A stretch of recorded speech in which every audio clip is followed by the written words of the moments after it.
Welcome to the course of Introduction to Rail Transportation.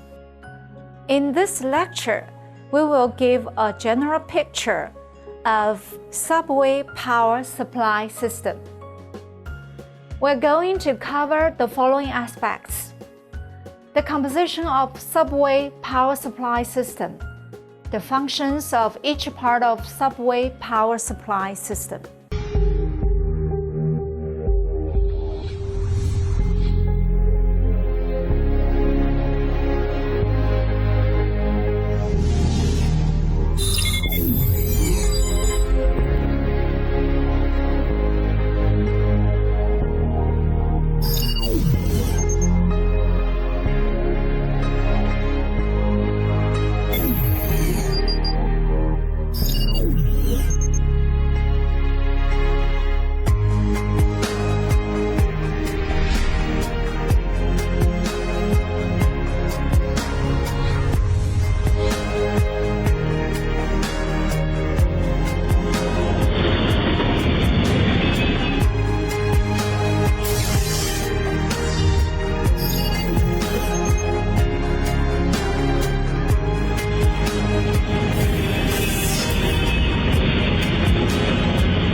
Subway power supply system is varying in that urban power grid is involved.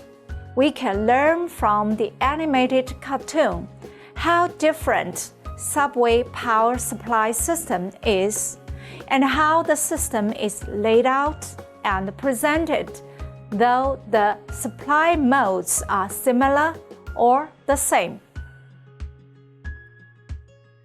The composition of subway power supply system.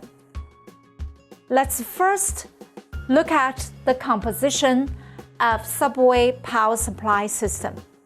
Subway power supply system is generally divided into the following parts: external power supply, main substation, traction power supply system, power lighting system, street current corrosion protection system, power monitoring system.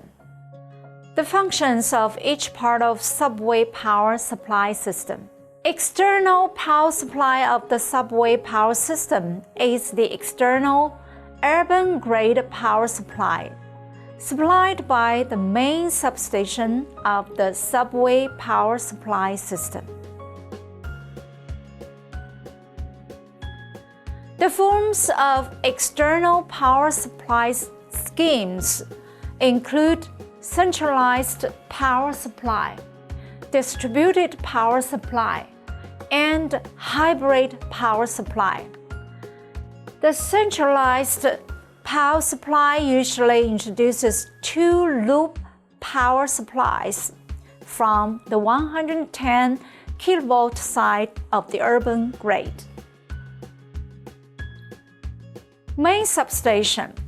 The main substation's function is to accept the high voltage power supply, usually 110 kV, of urban grid, and provide medium voltage power supply for traction substation and step-down substation through step-down.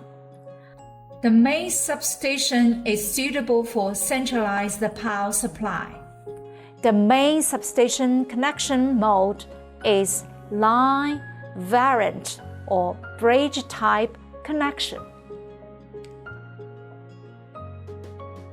Traction power supply system.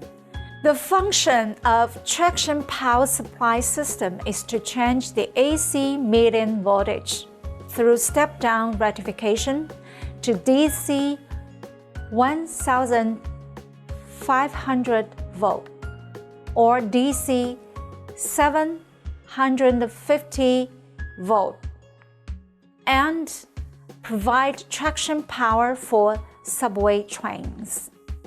The system includes traction substation and traction network and traction network includes contact network and return network.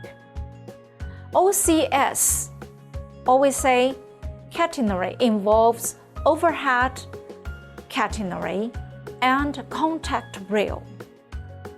Most projects use running rails as return network, while a few projects have separate return tracks. 4. Power lighting power supply system.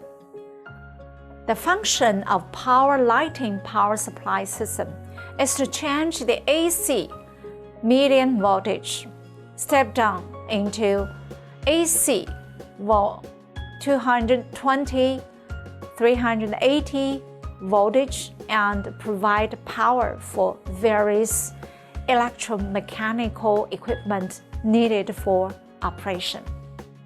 The 5th system, street current corrosion protection system.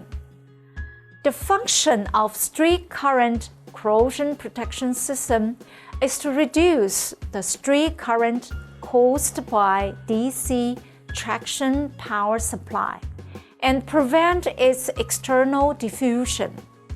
Try to avoid electrical corrosion to the main structure of urban rail transit and its nearby structural steel and metal pipeline caused by street current, and monitor street current and its corrosion protection.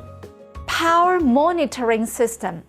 The function of the power monitoring system is to collect and monitor remote data of subway, substation, and catenary equipment in real time. In the Urban Rail Transit Control Center, the main electrical equipment is full remote controlled through integrated automation system of dispatch terminal, communication channel, and substation, so that operation, dispatching, and management of the entire power supply system is achieved. Through learning of this lecture, we have understood the composition of subway power supply system, learned the functions of each part of subway power supply system. We need to master some basic related words and expressions of subway power supply system. Want to know more about China's rail transportation? Stay with us till next time. Thank you.